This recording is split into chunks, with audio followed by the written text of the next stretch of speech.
Hey guys, আসসালামু আলাইকুম। This is me Arif and welcome back another video. তো কেমন আছেন? আশা করি আপনারা অনেক ভালো আছেন। সো গাইস, আল্লাহর রহমতে আমি ভালো আছি। আজকের এই ভিডিওটা আমাদের জানতে পারবেন যে ইন্টারেস্টিং ফটোগুলো সোশ্যাল মিডিয়াতে ইনস্টাগ্রামে, টিকটকে, ফেসবুকে বেস্ট ট্রেন্ডিং রয়েছে। আপনি জানেন মোবাইল ফোন দিয়ে ইন্টারেস্টিং ভিডিও এডিটিং করতে পারবেন খুব ইজিলি ভাবে। সো গাইস, এই ধরনের ইন্টারেস্টিং ফটোগুলো এডিট করার জন্য আমাদের দুইটা অ্যাপসের প্রয়োজন পড়ে। প্রথম পাশে আমাদের প্রয়োজন পড়ে প্রিমিয়াম ভার্সন আর ইয়ারবেয়ার। সেকেন্ড হচ্ছে আমাদের প্রয়োজন পড়ে পিএফ। সবকিছু লিংক এই ভিডিওর কমেন্ট বক্সে দেওয়া থাকবে, সেখান থেকে ডাউনলোড করে নেবেন।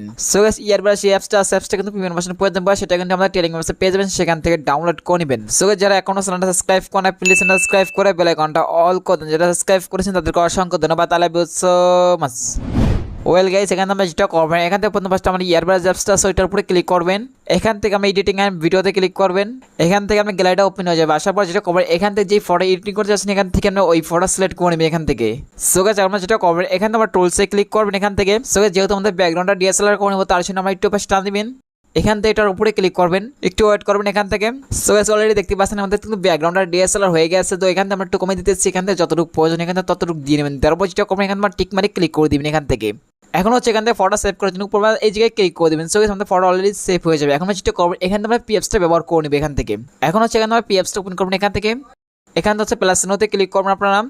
এখান থেকে আমরা যে ফটো ব্যাকগ্রাউন্ড ডিএসএলআর করেছি এখান থেকে আমরা ওই ফটো এখান থেকে সিলেক্ট করবেন। এখন সেখানে যেটা করবেন, এখান থেকে আমরা ইফেক্টসে ক্লিক করবেন এখান থেকে। এখান থেকে আমরা এটাকে বেলারে রাখবেন। রাখার পর যেটা করবে, এখান থেকে অনেকগুলো টুলস এখানে পেয়ে যাবেন। এখান থেকে বেলারে রাখবেন, রাখার পর একটু পাশে টান দিবেন। দেন এটার উপরে ক্লিক করবেন। এখন হচ্ছে এখান থেকে আমরা ডাবল ক্লিক করবো এটার উপরে। এখন হচ্ছে এখান থেকে কতটুকু রাখবেন, এখান থেকে কত পার্সেন্ট রাখবেন, এখান থেকে কতটুকু পার্সেন্ট রাখলে আপনার ফটোটা ভালো থাকবে। এখান থেকে যতটুকু প্রয়োজন এখান থেকে ততটুকু আপনি পার্সেন্টেজ রেখে নেবেন এখান থেকে। রাখার পর যেটা করবে, এখান থেকে উপরে এই জায়গায় ক্লিক করবেন। এখন হচ্ছে এখান থেকে একটু পাশে টান দিবেন। এখানে দেখতে পাচ্ছেন ব্যাকগ্রাউন্ড উপরে ক্লিক করে দিবেন। এখন হচ্ছে উপর টিক মারি ক্লিক করে দিবেন। এখান থেকে কত পার্সেন্ট রাখবেন এখান থেকে সিলেক্ট করবেন এখান থেকে।